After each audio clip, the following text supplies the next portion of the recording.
Morning, Congressman.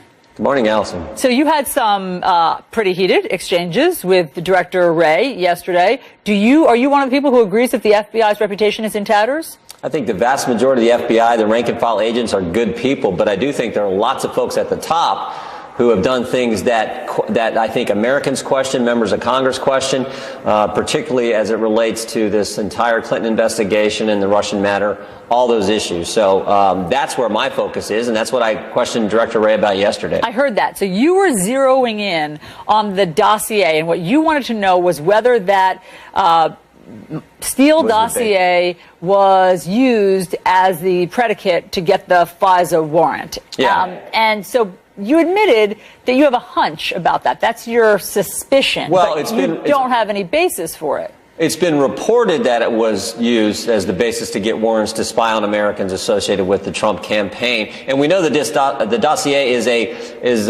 fake news, National Enquirer baloney that the Democrat National Committee, the Clinton campaign, paid the law firm, who paid Fusion GPS, who paid the agent, who paid Russians. Right. I mean, this I think is amazing. Yeah, but hold on one second. One campaign pays Russians for a report that is baloney, and yet it became the basis.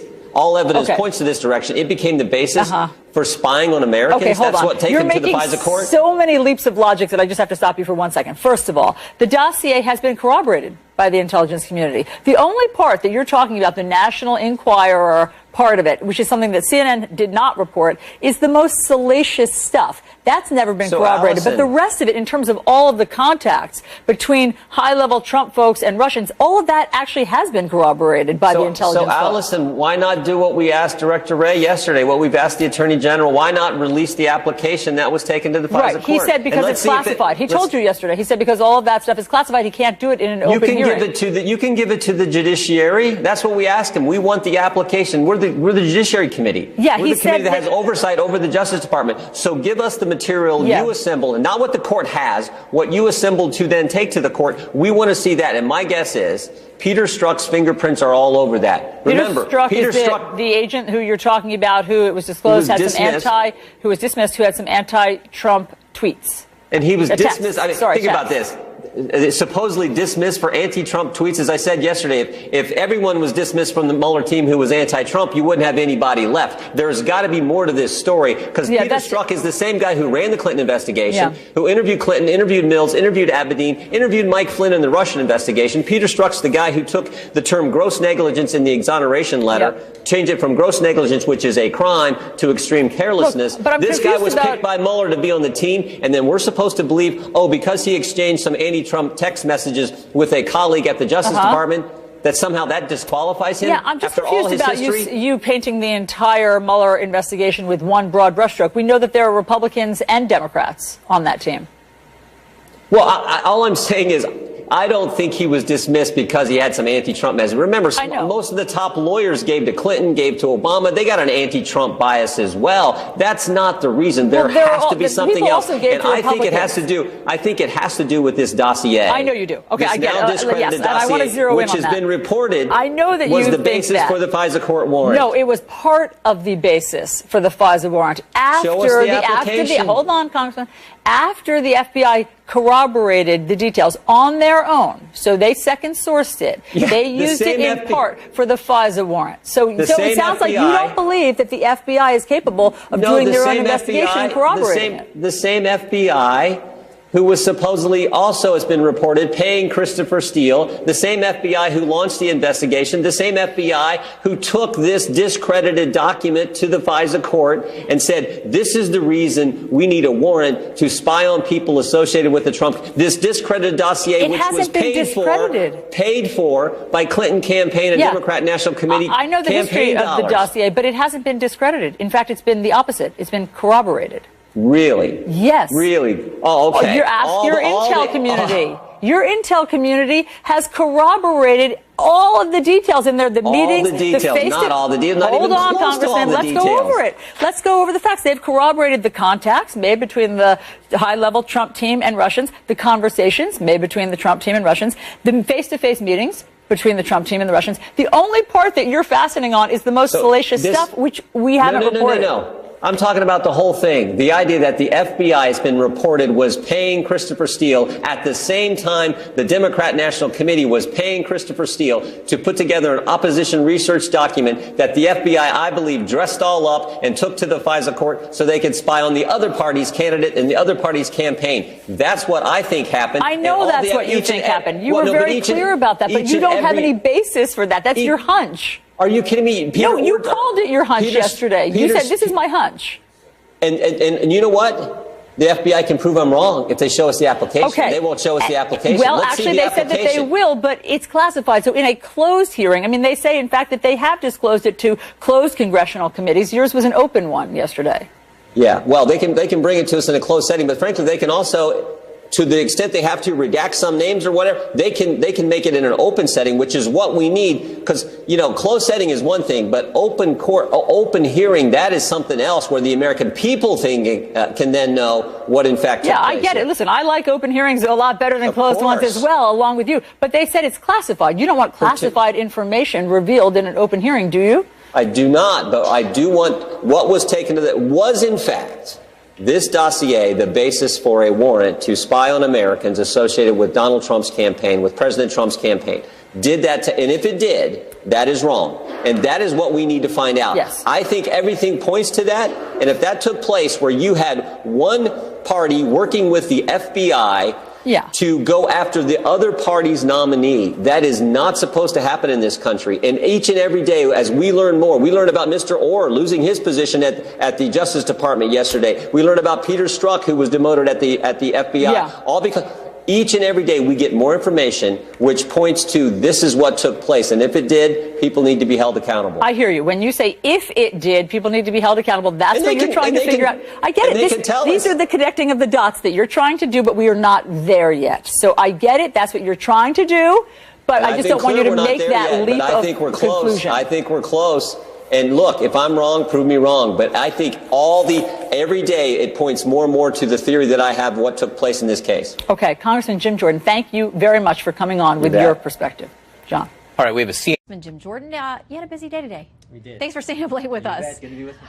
Okay, so do you think you will get the answer from the FBI about whether the dirty dossier was used as the means to get a warrant to then track the Trump administration? I'm convinced it was used. They can prove me wrong. They can present the application. Nothing preventing them from doing so. We're the Judiciary Committee. We have jurisdiction over the Justice Department. Show us what you took, not what the court has, what you took to the court that became the basis for securing warrants to spy on Americans associated with the Trump campaign. So show us the document, show us the application. I know that you've had numerous requests. The committee has in for all kinds of answers and documents. Where are they? Are you getting those? Some, and thank goodness that the Speaker and Devin Nunes and the Intel Committee and Chairman Goodlatte were all pushing. But we need that information because each day, we just heard about Mr. Orr. We know about Peter Strzok, who we talked about in committee today. Each and every day, something new comes out which reinforces this belief that you had the FBI working with the Clinton campaign to go after the other party's nominee. That is not supposed to happen in this great country. It is not supposed to work that way. You had this dossier, which was, Clinton campaign paying Fusion GPS, paying Christopher Steele, paying Russians for a bunch of baloney that they turned into an intelligence document, take it to the court to get a warrant to spy on Americans? Really? And potentially Christopher Steele was also, it's been reported, paid by the FBI, the MI6 agent who collected the information. So all this goes on. And Peter Strzok gets dismissed from the Mueller team, the guy who ran the Clinton investigation, ran the Russian investigation. It all starts to just point to this idea that the government was working with one major political party to go after the other party's nominee, and that is not fair to Mr. Trump. President Trump, that's not fair to, it's just not how it's supposed to work. Do you think that you will get an opportunity to question Mr. Strzok? And if so, what's your first question? I hope so. I hope so. Did you do it? My guess is his fingerprints are all over this application. He was the deputy head of counterintelligence at the FBI. I mean, he's probably one of the key guys involved in all the FISA applications that go to the FISA court. So I want to question him. We got Mr. Rosenstein coming next week. I think that's important. So there are lots of questions, but give us the documents. Prove us wrong. I don't think we're wrong. One of your colleagues across the aisle today says these attacks and these accusations about the FBI are politically motivated. This is Congressman Jerry Nadler.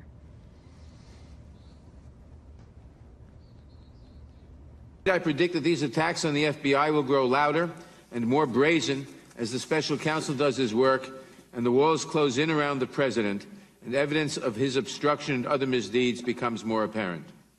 Is that what these tough questions for the FBI No, are about? but they are going to grow louder because think of Peter Strzok, the head of counterintelligence at the FBI, the guy who ran the Clinton investigation, interviewed Huma Abedin, interviewed Cheryl Mills, interviewed Secretary Clinton. He's the guy who changed the exoneration letter from Director Comey from gross negligence, which is a crime, to extreme carelessness. He made that change. He's the guy who interviewed Mike Flynn. He ran the Russian investigations, gets picked by Bob Mueller to go on his team, and then gets kicked off for a few text messages? Come on. You think there's much more to that? It has to be more. If you kicked everyone off who was anti-Trump text messages on the Mueller camp, there wouldn't be anyone left on the Mueller team. Well, so it has to be more. Do you think it's a fair team, though? Do you think, well, and I want to put up a poll here that's a new one from CBS, asking people whether they think that this is a justified investigation or politically motivated. There's now a higher number of people who think this is politically motivated. 48% say that they think that that is actually what this Russia investigation is about. Yeah, doesn't surprise me, because people with common sense can look at all that's unfolded, all that we have learned in the last several weeks with Mr. Orr, with Mr. Strzok, with what we learned about the dossier and the fact that the Clinton campaign, the DNC paid for, all this that we've learned, and they say, wait a minute, I thought we were supposed to be investigating possible coordination between the Trump campaign and Russians to influence the election. Have you seen any? No, I haven't seen a bit, but we do know that the Clinton campaign paid Russians to do what? Influence the election. And so Americans are sharp people, common sense, and they're saying, wait a minute, this doesn't add up. And each and every day we get more information which confirms something's wrong here, something smells bad here. Let's get the answers. And the best way to get the answers is for the FBI to give us that application and we can know. Let me ask you, because of all the scandals and things that have unfolded today, we were expecting the resignation of Senator Franken today. Were you surprised by the resignation of your colleague, Congressman Franks? Yeah, we were. Trent's a good man and We've did had not him know here about many this. times. Yeah, and did not know about this, and I have not even seen his statement. He told us on the House floor, a few of us tonight, that there would be a statement. And we were busy this evening with the dinner we had to attend, so I'll take a look at his statement and talk more with Trent next week. I know there's a lot of concern for folks all over the Hill with multiple cases out there bubbling up. So thank you for making time for us tonight on a long day. Thank you, Good to see you. Congratulations on the show and everything. Thank you very much. Come back anytime.